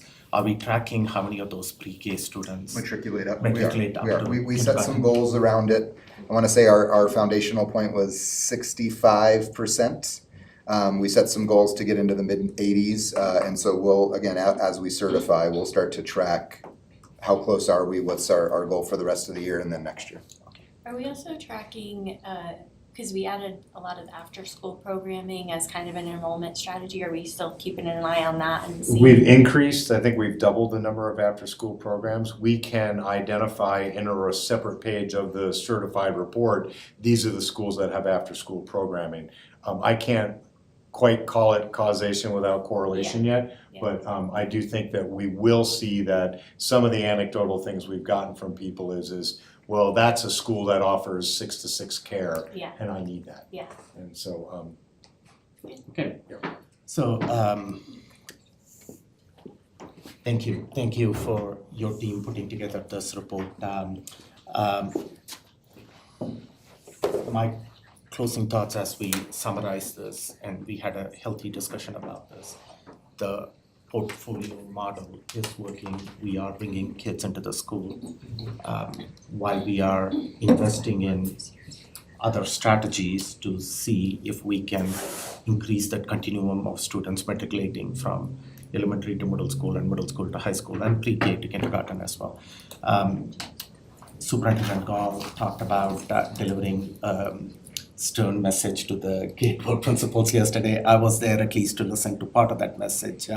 And he was talking about the stern reality of student-based budgeting and what each schools will have to face in the future and how it benefits those principals to go out and seek students in the community. I'm still assuming we have 8,000 or 9,000 students that live within District 11 boundaries that choose other options other than District 11 schools or District 11 charter schools. So there is a potential out there to get more students. What I have in my experience, at least come to realize is that school building principle makes all the difference. When you have that dynamic principal that is willing to go out there and sell the school and go over and beyond what is necessary, parents choose that school. And a living, breathing example is in the neighborhood where I live in.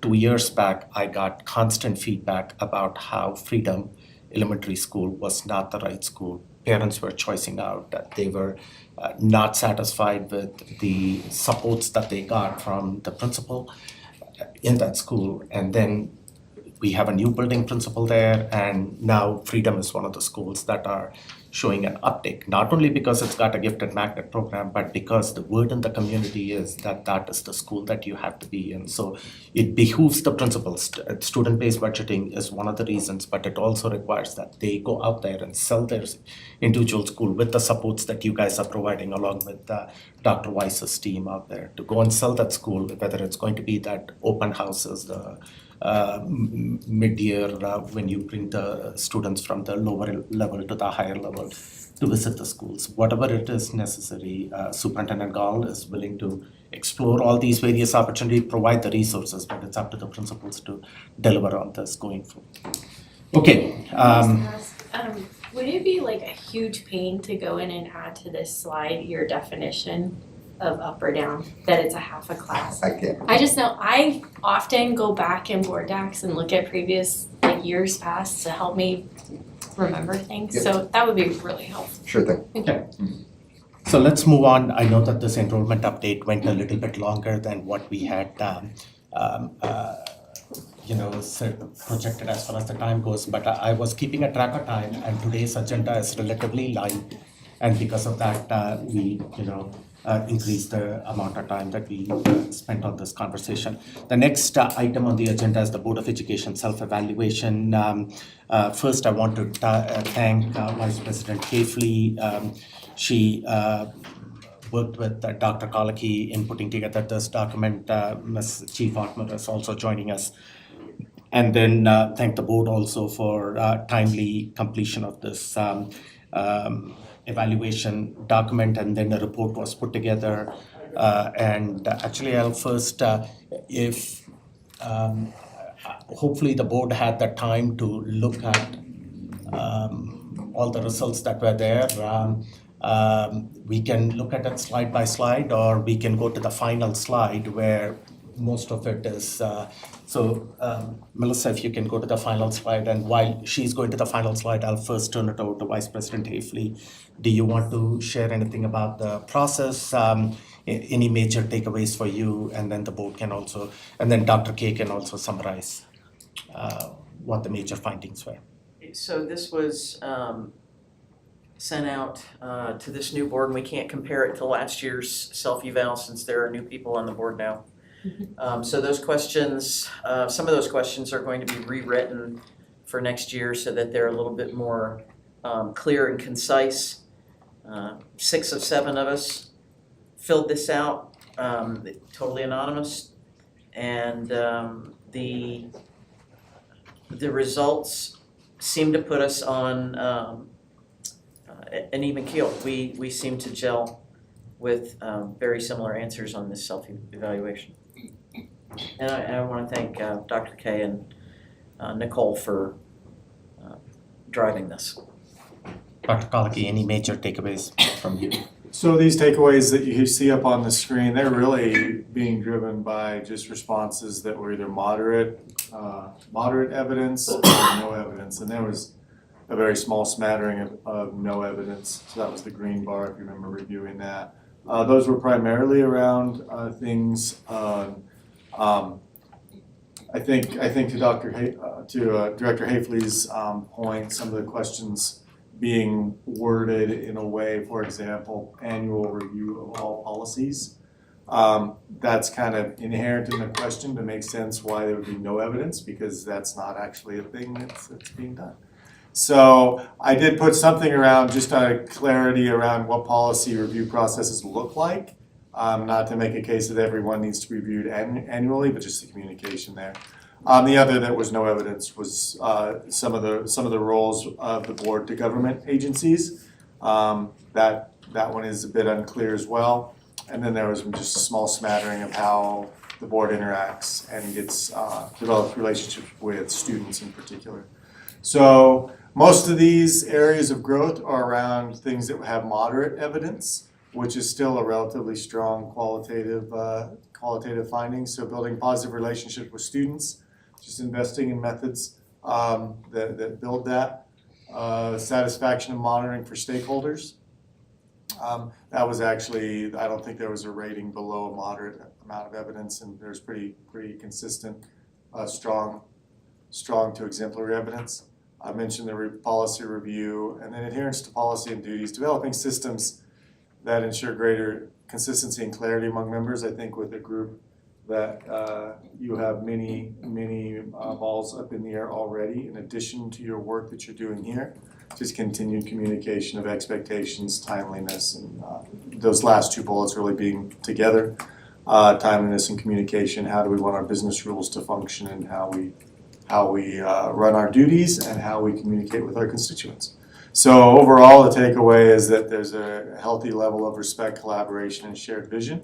The answers were all collapsing mostly into strong and exemplary evidence. So, are there any questions beyond that? Okay.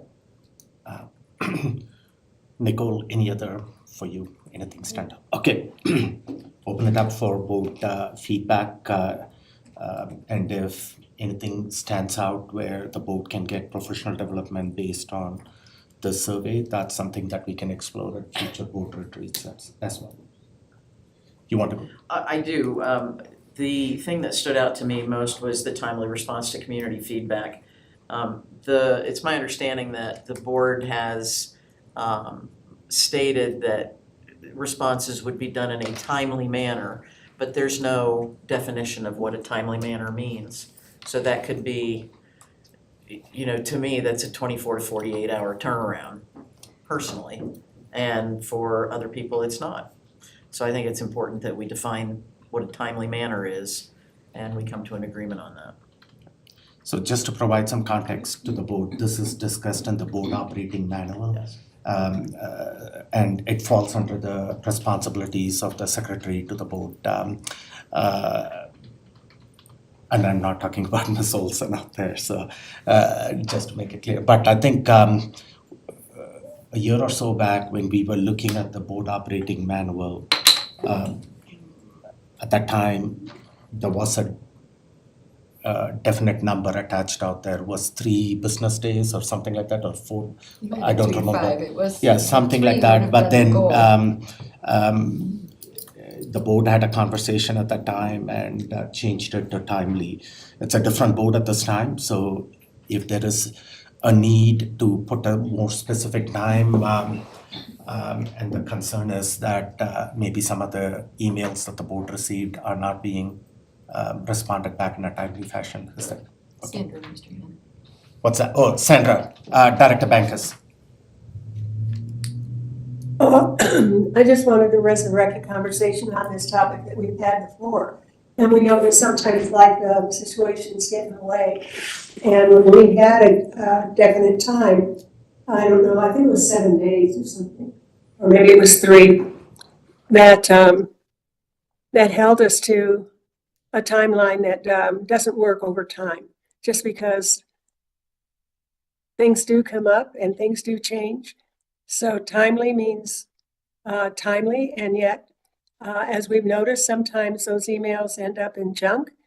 And fortunately, we get reminders from other board members to check our junk mail, and that really helps because it's not a practice, at least not for me.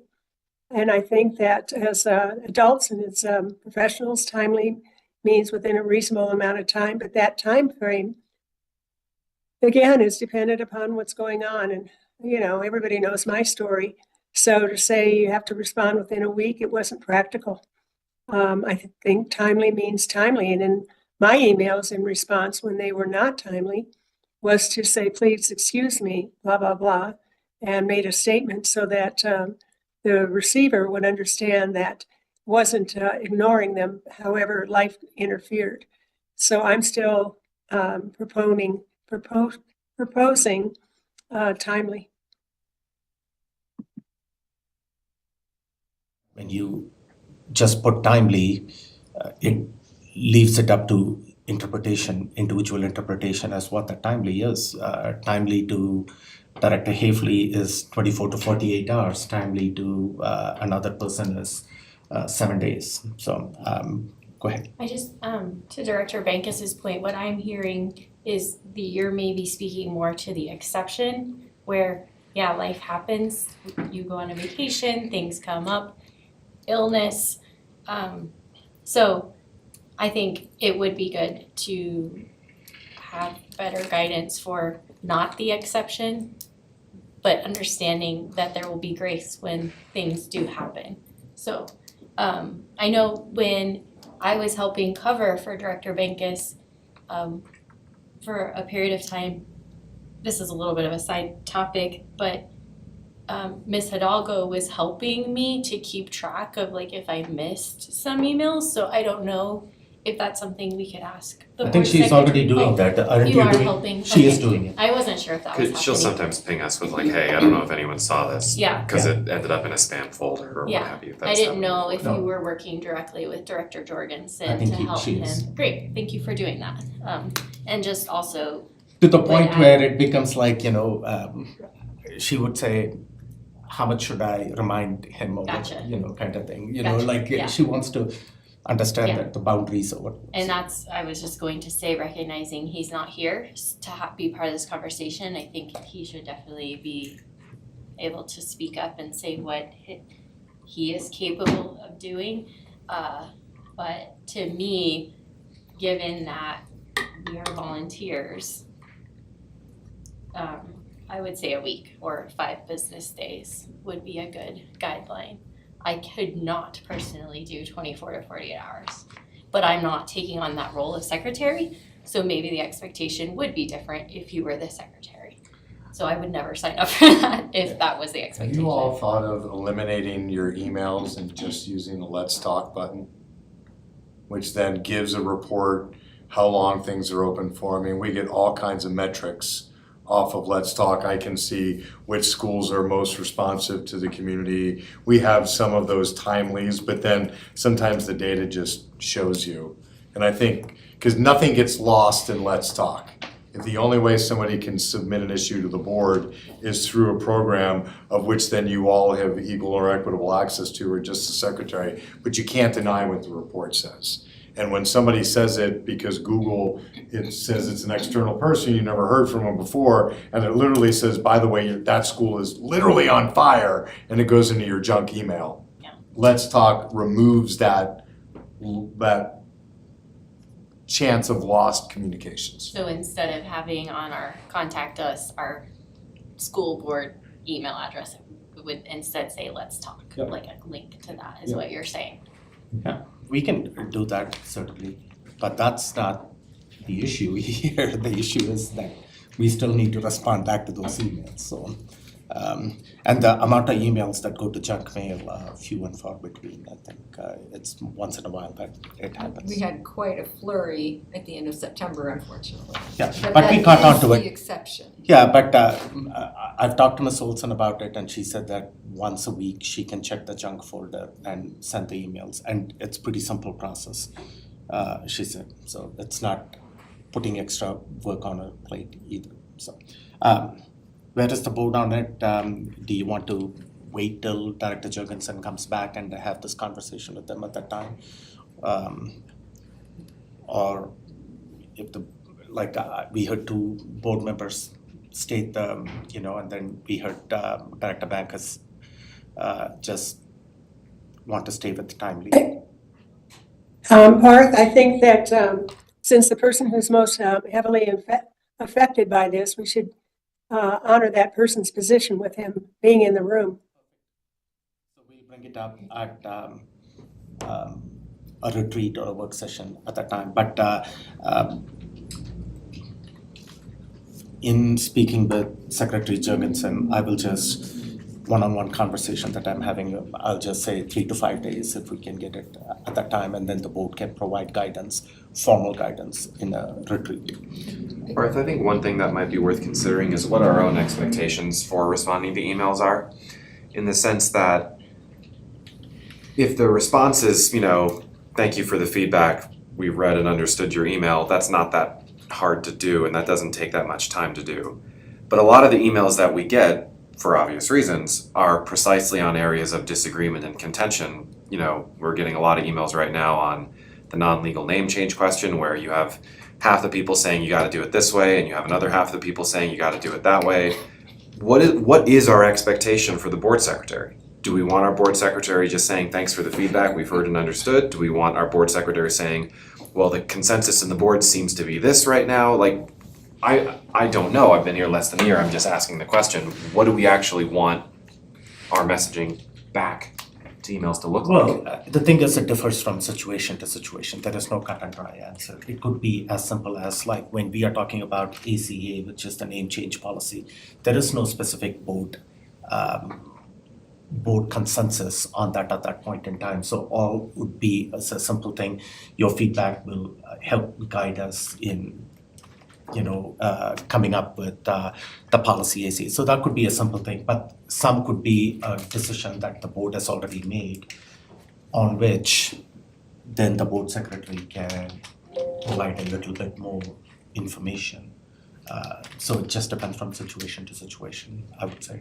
I don't think there's a cut and dry answer. And a lot of the other things could be that when the board receives it, it just is directing it to the appropriate district person to let them answer. If they are asking us a specific question about a school, about our operational decision, it's just directing it to the superintendent and saying, hey, could you take there's something happening in the bathrooms here or something happening in the high school here. That's not our purview, it's just directing it to the person. So timely response goes to the people. I know that some people may get frustrated when they are sending emails to the board and they don't receive anything back. And some could be, if I see any emails that is, like a urgent matter that threatens the safety of a kid or bullying situation or whatever it is, and I didn't see a response back, I usually direct it to the superintendent call and then say, hey, this is a bullying matter with a child, you need to attend to it. So just depends from situation to That is a good situation. point, like, if it really is just, we want a reply of, we're in receipt of your email, thank you, then I could totally see that being 24 to 48 hours. So that is actually something that Ms. Olson already does. Yeah, I've seen that she on the does. emails she responds to. Yeah. And we can edit, whatever it is that she says, and yeah, that would be nice. But when somebody sends in an email, they're obviously moved to do so.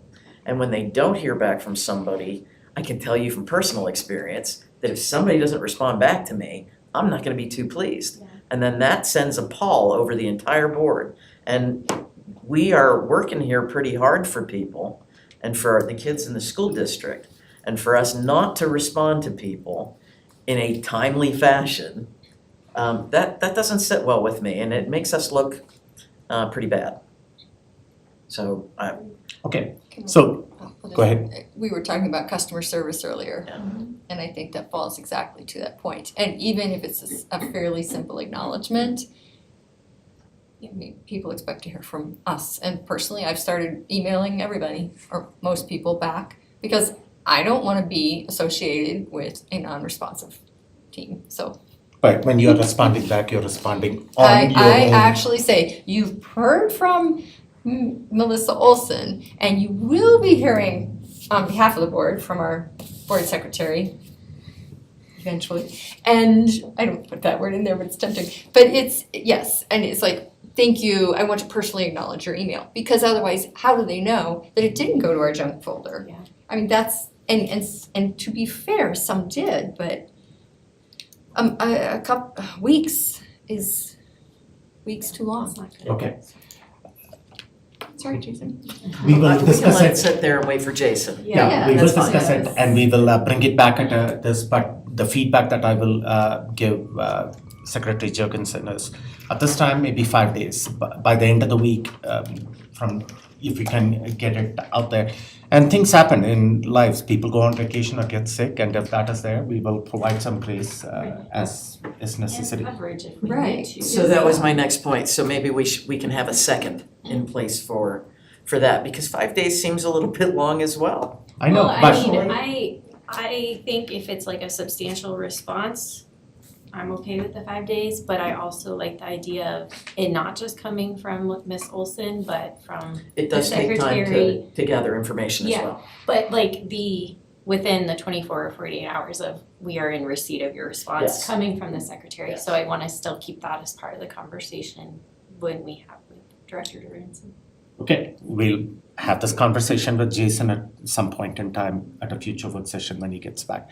And I will certainly In a ask. timely fashion, right? Yes, I will certainly ask Jason to also refer to this portion of the work session and the discussion that took place within the board, so he is aware of what transpired out there. Anything else stand out there as far as there is some, confusion about the policy process, it looks like? Anything else that stand out to the board at this time?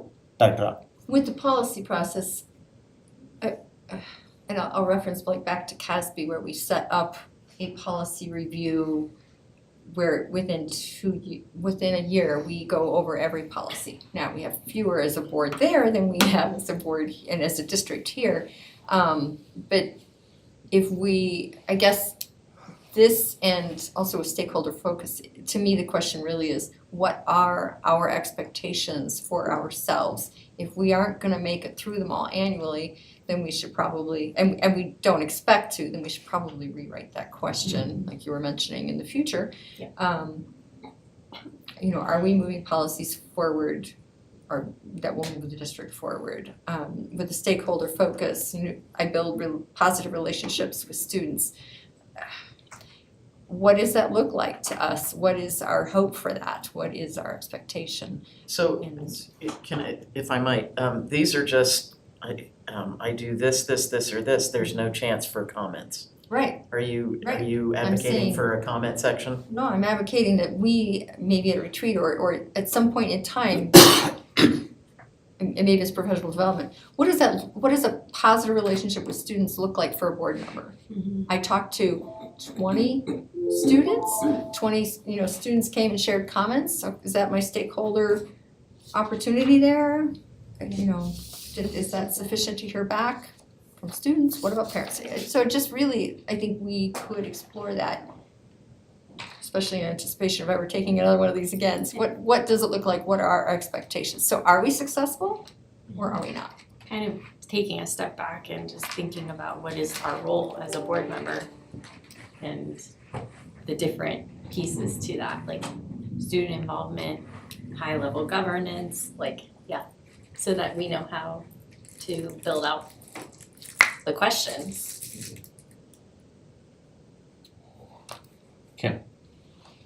Anything else? Okay, is there any specific directive from the board regarding this, like, hey, we want a professional development on this and this, so we can then work with admin to figure that out at a future board retreat? Is there anything that stand out to you that, other than what that positive relationship is with stakeholders?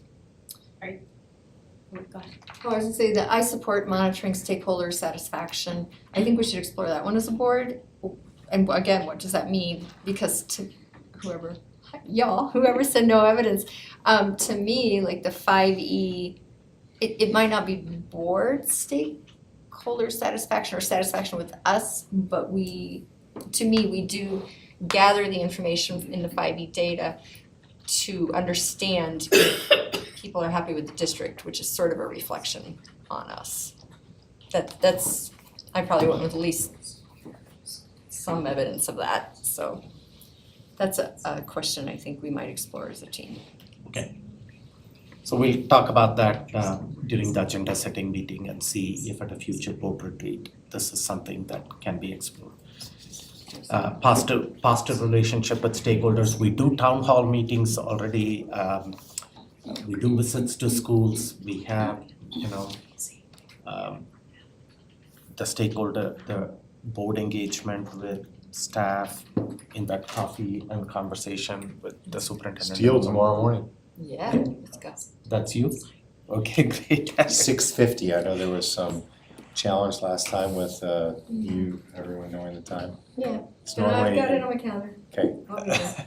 Okay, bright and early tomorrow. I will say that works for a lot of the board members, but not all of us. Yeah. So that's an example where getting my own kids to school, Yep, I perfect. can't typically make those very easily. So just that is an example of where we can do those things, but there are other opportunities too. Absolutely, and if you can make it, just let us know about it, and then another board member can be there. And that's how sometimes all of us can participate in all of the things. Yeah. There could be an evening activity where I've got another commitment, I can't be there, and that's when I will lean on you or you to go there and represent the board. And that's how we support each other.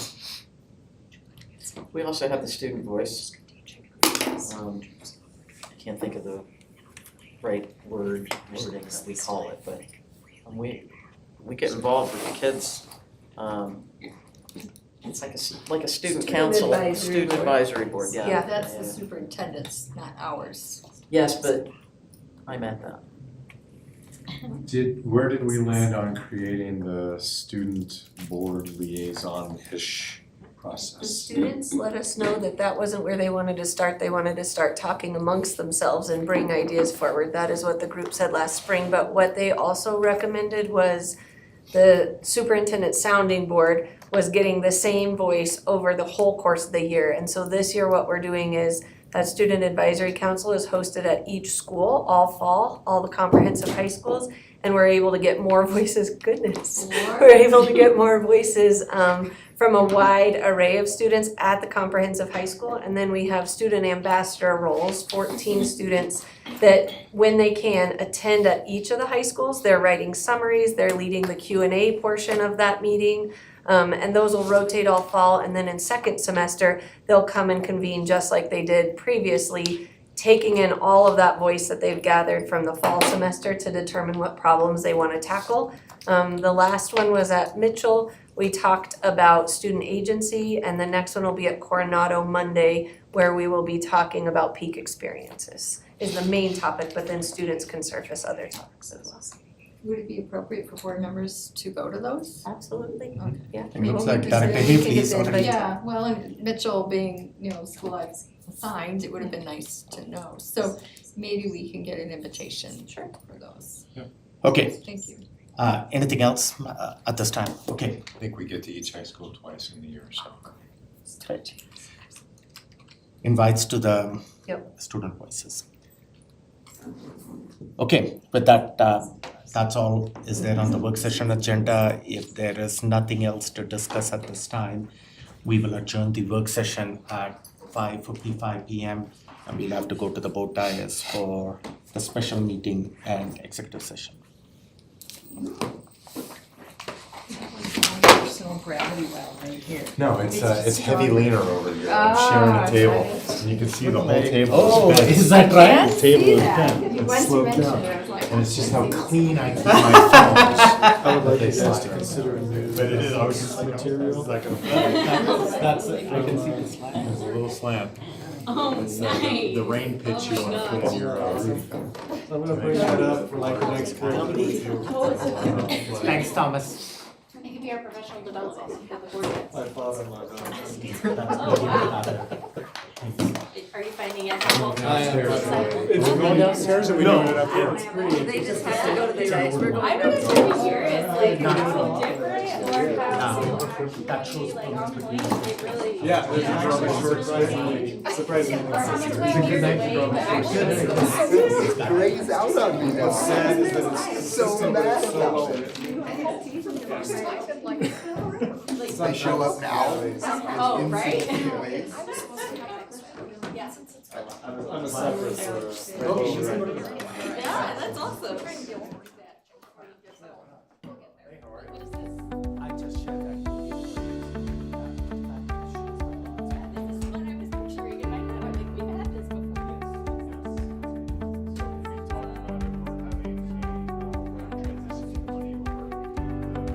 Just like, yeah. I had misconfused for sales.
they need to take the food downstairs. Do that at the end, when after the vote to go to executive session. Okay. Am I on? It seems. Yeah, let's get, hello, yeah. Okay, we will call this special meeting for Wednesday, October 23, 2024 to order at 5:59 p.m. Ms. Olson, roll call, please. Director Bankus? Here? Director Carey? Here. Director Hafley? Here. Director Jorgensen? Director Jorgensen is out of town and will not be joining us. Director Malpacum?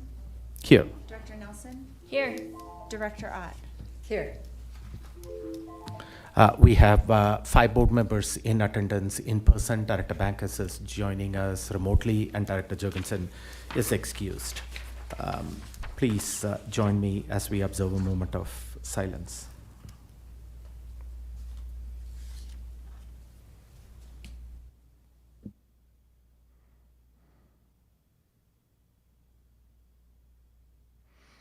Thank you. Director Carey, can you please make the motion to adopt the agenda?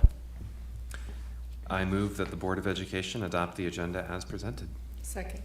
Moved and seconded. Roll call, please. Director Bankus? Aye. Director Carey? Aye. Director Hafley? Aye. Director Malpacum? Aye. Director Nelson? Aye. Director Ott? Aye. The ayes have it. The agenda has been adopted as presented. We have executive session in the special meeting. Director Ott, can you please make the motion to move into executive session? Yes, I move that the Board of Education convenes into executive session to discuss property transactions per CRS 24-6402 4A, particular matter, Roosevelt Charter Academy. Second. Moved and seconded. Roll call, please. Director Bankus? Aye. Director Carey? Aye. Director Hafley? Aye. Director Malpacum? Aye. Director Nelson? Aye. Director Ott? Aye. The ayes have it. We will enter into executive session. And if necessary, we will convene back at the board dais if any action is necessary following executive session. With that, we will step into executive session at this time.